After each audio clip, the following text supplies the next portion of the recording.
This presentation is brought to you by the Beljanski Foundation. Over 50 years of research towards curing cancer the natural way. This is a subject we're talking about today that's really dear to my heart, and I spent the last few years of my life working on my most recent book called Fast Food Genocide, which is the title of this lecture. So I'm going to give you an overview of some of this information, and I hope it touches you the same way it touched me, and hopefully you could leave here with some superpowers. Do you know what I mean by that? Leaving here with superpowers? I mean, like, what good are powers to, like, bend steel or see through walls and fly through the air if we're not being invaded by aliens? What we're being invaded by is people dropping dead of heart attacks and strokes and cancers, and people suffering with kidney failure and blood pressure problems and all kinds of suffering and diabetic amputations and blindness, and people destroying themselves with food and destroying their health. And we need the superpowers to reach out, put the oxygen mask on ourselves, be incredible examples of excellent health ourselves, and reach out and help the people we love, we care about, and the rest of humanity that's suffering terribly, right? So how many of you, raise your hand if you have a friend or a neighbor or your own family member who's been shot by a bullet in the torso or the neck or been stabbed by a knife? Raise your hand. Okay, 2 people. Now raise your hand if a friend or family has either had a cancer, a heart attack, or a stroke. Raise your hand. Right? That's a neighborhood. Get out of there. Who wants to live in that neighborhood? These advances in nutritional science have made it available today not to have heart attacks, not to have strokes, not get demented, and not get cancer.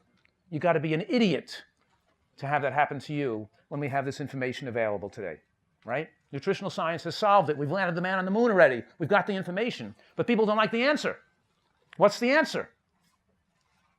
Vegetables. Vegetables. That's the answer.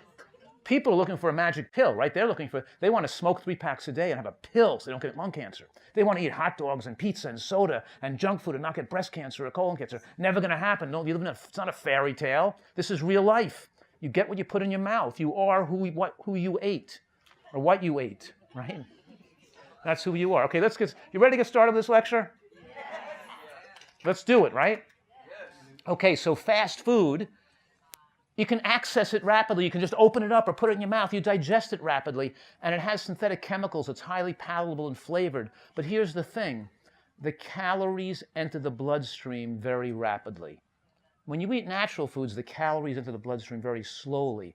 When calories rush in really rapidly into the bloodstream, what happens is they signal dopamine in the brain, the same as if you snorted cocaine or took an opiate or you did. In other words, they make you addicted to that food, and it makes it difficult to stop eating it in the future. And also, when you try to stop eating it, when you're used to eating these foods, when you have the pizza and the hot dogs and the burgers and the french fries and the soda, when you try to stop eating it, you get withdrawal symptoms. You get shaky and weak and fatigued, and you only feel better when you keep overeating calories, leading to our American population who's addicted to junk food and they're overweight. They know they're overweight. They know it's not good to eat those foods. They know they should be eating more vegetables, but they can't do it because these foods have been designed to take away your choice, to addict you and make you into an excessively food-consuming animal. You've got to go to an addiction center. You've got to really have the ability to know what to do to rid yourself of those addictions to these processed foods. So fast food versus slow food we're talking about here. We're talking about fast food is not only the food purchased in a fast food restaurant or a convenience store. It's not only junk food. It's also the foods that rapidly are absorbed, like oil, right? Like sugar, like white flour, like white rice. So oil's a perfect prototype of a food that shortens people's lives. Let me make this clear about what oil I'm talking about. Every oil, all oil. You just got that clear? All of the oils. You got that? When you eat oil, all of it's 120 calories per tablespoon. It rushes into the body within 3 to 5 minutes. And because the calories are absorbed so rapidly, there's no fiber or nutrients associated with it. It's stored as fat immediately. 400 to 500 calories of fat a day stored on your body, not in your digestive tract, on your body. Because the calories come in that quickly, it has to be stored as fat on your body. Unless you're a laborer or working 8 hours a day in the field, digging holes or carrying a big iron plow behind an ox 8 hours a day, there's no way you're going to burn 400 calories off your fat supply while you're putting all that oil in your diet. Get the same amount of calories from nuts and seeds, the real food that made the original source of that fat, then those calories would come into your body slowly at 1 to 2 calories a minute, not 40 calories a minute, and you would preferentially burn them for energy and not store them as fat. And a lot of those calories would pass through you and be lost in the toilet bowl. The biggest scam placed on the American population that you guys have been brainwashed, and you believed it, hook, line, and sinker, is that oil is a health food. So here we're talking about fast food like oil and white flour, and slow food like beans and nuts, which take away your appetite and make you desire less calories. So the first principle of a Nutritarian diet, of course, is based on the health equation, which means your healthy life expectancy, the quality of your life in your later years, and how long you're going to live, is based on the quality of the food you choose to eat in your life. That's the nutrient per calorie density of your diet. You eat better, you have a better life. You're made up of the foods you ate. You're only as clear thinking and intelligent and active and enthusiastic and creative based on the quality of the foods you put in your body that fuel your brain. So I know a lot of people recognize that what they eat affects heart attacks and strokes and obesity and diabetes, but they don't realize that 100 years ago, only 1 in 100 Americans were mentally ill. Now it's 1 in 5 Americans are mentally ill. And they don't know the major cause of mental illness is fast food, empty calories, eating sugar and junk food. So you know what this means? This means that the only proven methodology to extend human lifespan, do I need to say that one more time? Do you guys get that? The only proven methodology to slow aging and extend human lifespan is moderate caloric restriction in an environment of micronutrient excellence. That means you have to seek out and eat foods that have a lot of nutrients in them. So what foods have the most nutrients? What foods should you be eating mostly? Well, vegetables win the award. Vegetables are the most powerful anti-cancer foods, and vegetables are the foods linked to lower rates of dementia and cancer. Let's look at what Americans eat. But Americans eat about 60% of calories from processed foods like oil and sugar and refined grains like white flour. They eat about 30% of calories from animal products, adding up dairy and meat and eggs and fish. But how many vegetables do they eat? 2% of the diet. 2%. How could they possibly do that when every primate that ever, gorillas and monkeys and chimps and every other primate eats like 70 to 80% vegetables? We eat 2%. Here's the thing. Natural plant food like beans and nuts and fruits and vegetables, if it's not at least 90% of your diet, you're going to be at risk of getting cancer. The human diet is supposed to be 90% of calories from whole, natural, unrefined plants. If you don't like vegetables, then you better live close to a hospital. Still not going to help you, though. So every single cancer, all the cancers have something in common. They all have increased mTOR signaling, and they all have accumulation of methylation defects. And the major factors that cause these defects that create cancer is a high-protein diet, lots of sugar, and lots of extra calories, and continually eating all day long. This slide says the opposite. It tells you how to prevent cancer in 4 lines. You restrict calories, you restrict protein, you restrict sugar, eat a lot of nutrients, and you don't eat frequently.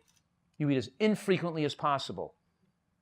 It's called time-restricted eating. Here's what I'm saying. That's stacking the calories earlier in the day, eating a lighter and earlier dinner, and having a bigger space between the end of dinner and the start of breakfast has been proven to extend life and reduce rate of cancer. Do you get that?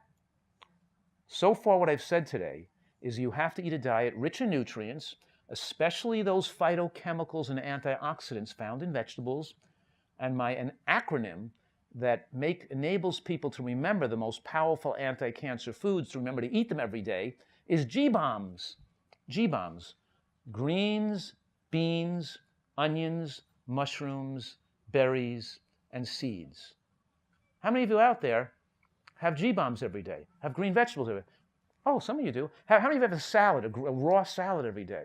Oh, great. It's very important. How many of you have some flax seeds or chia seeds every day? Yeah, very protects against cancer tremendously. How many of you have some mushrooms every day? And how many of you have some beans every day?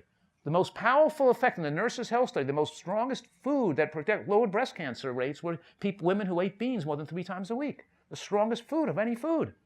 And associated with longer life in all the blue zones.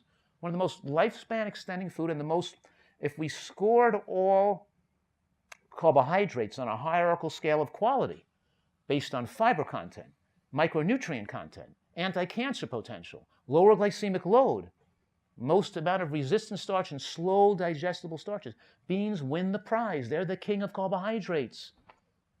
Greens and beans, onions, and raw green vegetables. That's the secret.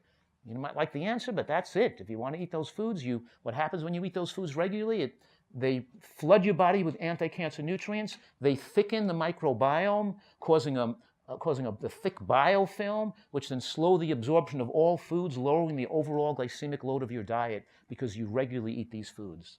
So these are essentially irrefutable facts that are not in controversy anymore, and that is vegetables and beans and seeds and nuts and fresh fruits are good for you. Excessive amounts of animal products, as you go up on more and more animal products in the diet, from 5% to 10%, you see some genetically susceptible people start to develop diseases.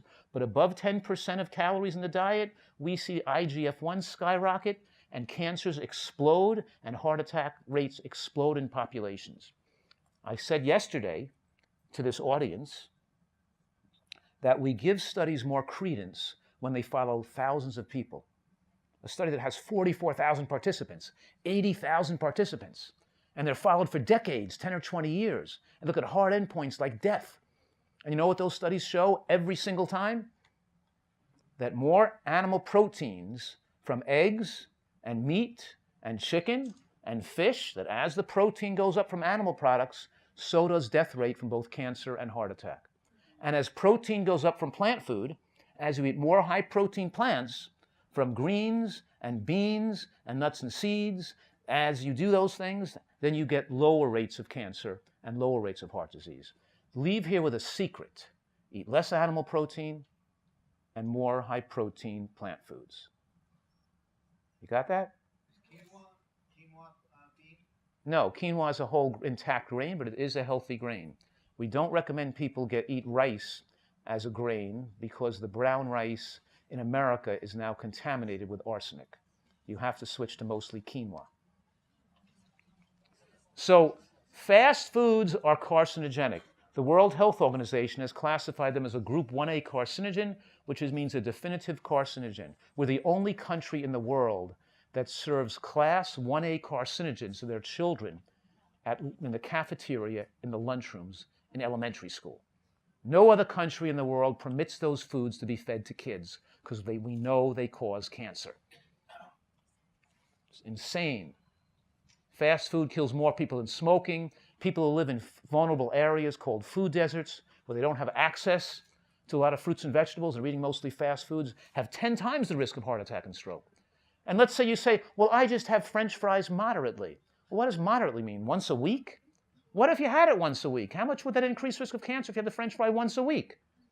26% increased risk of breast cancer from one serving a week. What if you just had a commercial baked good, like a croissant or a cookie, or a fast food, twice a week? Double the risk of developing major depression. Double the risk, 2 servings a week. Even these foods are so dangerous, they're even cancer-causing if you don't even eat the food. You just work in the fast food restaurant without eating the food. Even the smoke off the fryers is so carcinogenic, it increases the worker's risk of cancer if you don't eat the food there. So fast foods damages the genes, leading to autism, childhood cancer, brain tumors in their offspring, processed meats, and of course leading to depression, violence, mental illness, drug addiction, and illegal drug use. Let me say this clearly. The link between candy consumption and junk food and later life, illegal drug use and criminal behavior is more solid than the link between poor parenting, abusive parenting, social isolation, poverty, or being raised in an orphanage. The most critical link here in brain development and good health and being a person who can survive, who can be happy and healthy and have a productive career is what kind of food you ate when you were young. And the more your diet is twisted and radicalized with more candy and fast food and fried food and junk food, the better chance you're going to have a unhappy, unsuccessful, and troubled future. We have to stop this from happening. We have to stop it because it's actually a source of bigotry and racism. Because I thought this country was based on the fact that we're supposed to have an equal opportunity and we're supposed to be supporting each other's happiness, growth, well-being, and chance for economic achievement, right? Aren't we supposed to have, and that's all about having people have healthy food when they're young so they can be the best person they can be. If you deprive people of food and have them live with a McDonald's or a convenience store and they can only eat junk food, you've taken away their opportunity to be the full person they can be. And then you blame them for what happens to them. Unsuspecting children having hot dogs and French fries fed in the schoolroom to them, poisoning their future, and they don't know. It's what their school has given them. These foods, processed meats and barbecued meats, of course, dairy products, fried foods, white foods, high link of cancer. I always say, the whiter the bread, the sooner you're dead. You guys know that, right? Of course. High glycemic carbohydrates don't just cause diabetes and obesity. They're linked to cancer. They make you overweight. They make you insulin resistant. And the high level of insulin production also promotes cellular replication in cancer. I always say, don't trust anything too white. Cocaine, cigarettes, right? White flour, sugar, it's all the junk. If you look at, this is shocking information. If you look at the obesity rate and diabetes by zip code, of course, people who live in food deserts are the most obese and diabetic. When you take an overweight diabetic in a vulnerable area, in a food desert, how many years of life are they missing out on, would you guess? I looked at these figures based on the scientific literature. It was so shocking, it almost made me want to cry. I mean, I just couldn't believe it. 45 years of potential life lost for overweight diabetics living in inner city food deserts. Right? Did you guys hear that? 45, this is criminal. This is murder. The brain's under attack. The high glucose, you eat candy, you eat high glucose, high glycemic foods like French fries, and bagels, and pasta, and pizza, and burgers, buns, you put that stuff in your body, you're destroying brain cells, and you're destroying your chance for a happy future. You're creating depression. And it doesn't just create, and of course it doubles risk of depression, but what about the people who don't develop depression from it? What about the people who eat those foods and are not depressed? Is it destroying their brains? Of course. It has to. It doesn't not work. It causes what's called a dysthymic syndrome. Even when you're not depressed, it lowers your mood, it lowers your intelligence, it lowers your creativity, and it makes you driven in life. Your main focus of living becomes seeking out and searching for foods that stimulate the brain. So you can't be a person who's interested in life anymore. You can't be the good father, the good brother, the good humanitarian, the good politician. You can't be the person you could be. You can't be the creative, intelligent, productive, happy, enthusiastic, intelligent person you can be. Your brain has been destroyed by these processed foods people are eating. Associated with poor school performance, lowered IQ, and the link between when the parents eat those foods. When the parents eat the processed meats and the fast food, their children have more diseases like autism and childhood cancers. You got to be insane to eat fast food. That's the whole point. It says, I'm crazy, that's why I must qualify. Makes you crazy. Here, you've got an opportunity available to us in America today. We have an unprecedented opportunity in human history. We could wipe these diseases out. We could save millions of people. We could take care of our healthcare crisis. We can save our economic problems. We can enable people to control their health destiny and have the healthiest population and the happiest population ever possible if we just teach people about the science of nutritional excellence. We teach it in grade schools and elementary schools and junior highs and high schools. It's not the province of the physician. It should be like reading, writing, arithmetic, and nutritional science. The most critical information that controls our health and our destiny and our life is what we put in our mouth. I remember when my daughter Carol, so I'll end this with this little anecdote. When my daughter Carol was 4 years old, we went to a health club where she was exercising with a bunch of other little kids. And she came out of the exercise class called boot camp, children's boot camp, but she called it boo-boo camp. And she said, why don't these parents love their children? I said, of course they love their children, Carol. What are you talking about? And she said, well, they're just giving them like cheese doodles and junk food and candy. And they're like, they don't know that hurts their bodies. And I said, that's right. They don't know that it hurts their bodies. They don't know what we know, that we are what we eat. And they said, she said, how could they be so stupid? That they don't know what they put in their mouth makes your body. And I said, it's not that they're stupid. It's just everybody's doing it. Everybody does it. They don't think it's normal. It's like, actually, my kids could never figure it out, why people did it and why they poisoned their own children. It's insanity. We're living in an insane society where people are poisoning their children, poisoning themselves, and they just completely divorce from the fact that they become the person, who they ate. So, good luck to you guys. Wishing you all incredible health and happiness, and take this information to heart, and work hard to help other people take better care of their life too. Be healthy yourself. Thank you.